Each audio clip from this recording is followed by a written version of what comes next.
মানব গোত্রের কথা। গোত্র শব্দটির অর্থ বংশ বা জন্মপরম্পরা বা গোষ্ঠীকে বোঝায়। সনাতন ধর্মে গোত্র মানে একই পিতার ঔরসজাত সন্তান সন্ততি সমূহ দ্বারা সৃষ্ট বংশ পরম্পরা। বৈদিক শাস্ত্র অনুসারে একটি বংশের রক্ত প্রবাহিত হয় পুরুষ পরম্পরায়। সুতরাং বংশের রক্তের ধারক ও বাহক হল পুরুষ। সনাতন ধর্মের বংশ রক্ষার ধারায় ছিলেন প্রথম সত্য যুগের শুরুতে ব্রহ্মার মানুষ সন্তানদের মধ্যে অন্যতম ঋষিগণ। পরবর্তীতে অন্যান্য ঋষির বংশ পরম্পরাও পরিলক্ষিত হয়। এই এক একজন ঋষির বংশ পরম্পরা তাঁদের নামে এক একটি গোত্র হিসেবে পরিচিত লাভ করে। সে হিসেবে একই গোত্রের বংশীয়গণ পরস্পর ভাইবোন। এমনকি একই বংশের স্বজনেরা পরবর্তীতে জীবিকা নির্বাহের প্রয়োজনে, সাধন ভজন, পরমেশ্বর ভগবানের বাণী প্রচারের প্রয়োজনে ছড়িয়ে ছিটিয়ে পড়লে পিতার নামের সাথে গোত্র নামের গুরুত্ব প্রকাশ পায়। যেমন ঋষি কশ্যপ মুনির বংশধরেরা নিজেদের কাশ্যপ গোত্রস্য বা কশ্যপ মুনির বংশ পরিচয় দিয়ে থাকেন। এভাবে পর্যায়ক্রমে আরও অনেক গোত্রের নাম পাওয়া যায়। সনাতন ধর্মে প্রকট আছে অহরহ যেসব গোত্র দেখা যায় তা হল কাশ্যপ গোত্র, ভরদ্বাজ গোত্র, বশিষ্ঠ গোত্র, বৃহস্পতি গোত্র, বিশ্বামিত্র গোত্র, জামদগ্ন গোত্র, শিব গোত্র, মৌদগল গোত্র, ভার্গব গোত্র, শাণ্ডিল গোত্র, আলম্বায়ন গোত্র ইত্যাদি। একই গোত্রের লোকজনকে সমগোত্র বলা হয়। সোজা কথা, এরা পরস্পর নিকটাত্মীয়।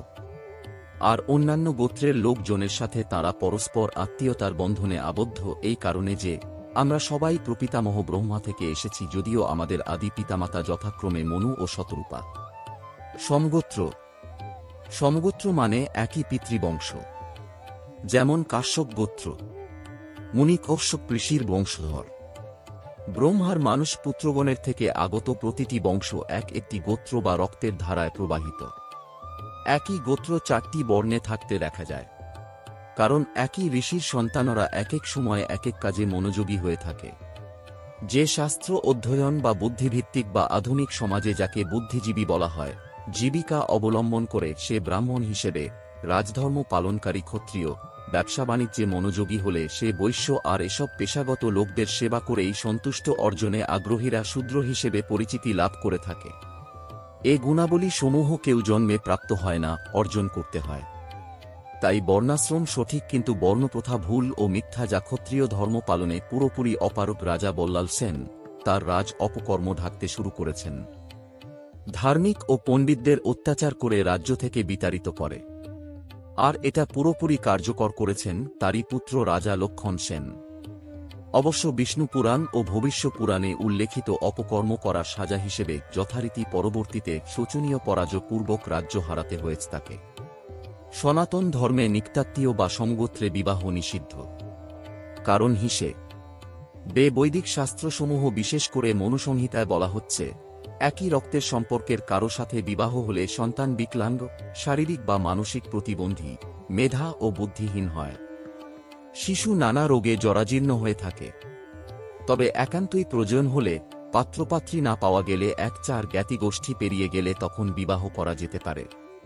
তবে তা যথাসম্ভব এড়িয়ে চললেই ভালো। চিকিৎসা বিজ্ঞানও এটি স্বীকার করেছে। তারা বলছেন, নিকটাত্মীয় বা কাজিন, যেমন কাকাতো, মামাতো, মাসতুতো, পিস্তুতো ভাই বোনদের মধ্যে বিয়ের পরিণামে যে সন্তান হয়, তার মধ্যে জন্মগত ত্রুটি দেখা দেয়ার ঝুঁকি অনেক বেশি। দ্য ল্যান্সেট সাময়িকীতে প্রকাশিত এক গবেষণা নিবন্ধে বিজ্ঞানীরা এ তথ্য জানিয়েছেন। পরম করুণাময় গোলকপতি সচ্চিদানন্দ ভগবান শ্রীকৃষ্ণ ও তাঁর একান্ত হ্লাদিনী শক্তি শ্রীমতী রাধারানী আর সকল বৈষ্ণব ভক্ত পার্শ্বদের শ্রীচরণ কোমলে নিরন্তর প্রার্থনা করি, সকলের জীবন যেন রাধাকৃষ্ণময়তায় পূর্ণ হয়ে মঙ্গলময়, কল্যাণময়, প্রেমময়, ভক্তিময়, মুক্তিময়, শান্তিময়, সুন্দরময় এবং আনন্দময় হয়ে ওঠে সর্বদা। হরে কৃষ্ণ কৃষ্ণ কৃষ্ণ হরে হরে, হরে রাম রাম রাম হরে হরে। জয় হোক সকল ভক্তদের। জয় শ্রীকৃষ্ণ। জয় রাধে।